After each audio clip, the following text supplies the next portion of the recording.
Good day. This is the presentation of our group and my partner is Nathaniel Holgado. I am here to discuss about straight-through cable and crossover cable. First, what is straight-through cable?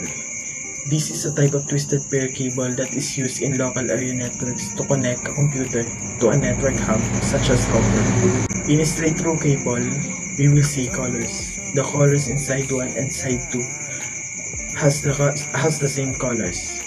First is the color white-orange, next is orange, then white-green, blue, white-blue, green, white-brown, and brown. The next cable that we will talking about is the crossover cable. This is a type of Ethernet cable used to connect computing devices together directly. In crossover cable, we will see different colors, inside one and side two. Inside one of this cable, there are colors white-orange, orange, white-green, blue, white-blue, green, white-brown, brown. While the side 2 has colors white-green, green, white-orange, blue, white-blue, orange, white-brown, and brown. This time, let's talk about the function of both cables. The function of a straight-through cable is used to connect computers and other end-user devices to network devices such as hubs and switches. It can also be used directly connect like devices if the cable is plugged into uplink port on one of the devices.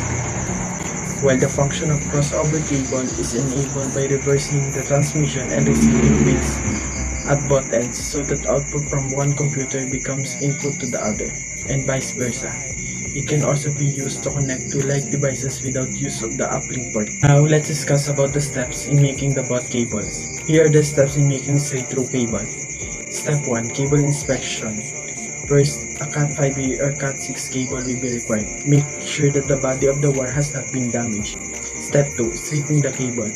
Second, a cable stripper will be needed. Start by the only stripping of about the inch of the jacket to expose approximately an inch of wires. Step 3. Putting the wires in the connectors. Next, these will be at least two RJ45 wire connectors, one of each side of the cable.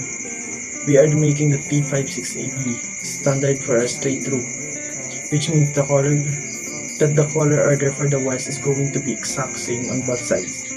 Step 4. Crimping the connectors. Then RJ45 wire crimpers will be required to hold the connectors on the cable. Step 5. Testing the cable. Of course, the last thing we need to do is this step. Here are the steps. Here's the steps in making crossover cables. Step 1 is strip the cable jacket about 1.5 inch down from the end. Step 2 is spread the 4 pairs of twisted wire apart. For Cat5e, you can use the full string to strip the jacket farther down if you need to. Then cut the full string. Cat6 cables have a spine that will also need to be cut. Step 3. Untwist the wire pairs and neatly align them in T568B orientation. Before not untwist them any further down the cable than where the jacket begins. We want to leave as much of the cable twisted as possible. Step 4. Cut the wires as straight as possible, about 0.5 inch above the end of the jacket. Step 5. Carefully insert the wires all the way into modular connectors, making sure that each wire passes through the appropriate guidelines inside the connectors. Step 6. Push the connector inside the crimping tool and squeeze the crimper all the way down. Step 7. Repeat step 1 to 6 for the other end of the cable. Step 8. To make sure you've successfully terminated each end of cable, use the cable test to test each pin. When you're all done, the connector should look like this. That's it.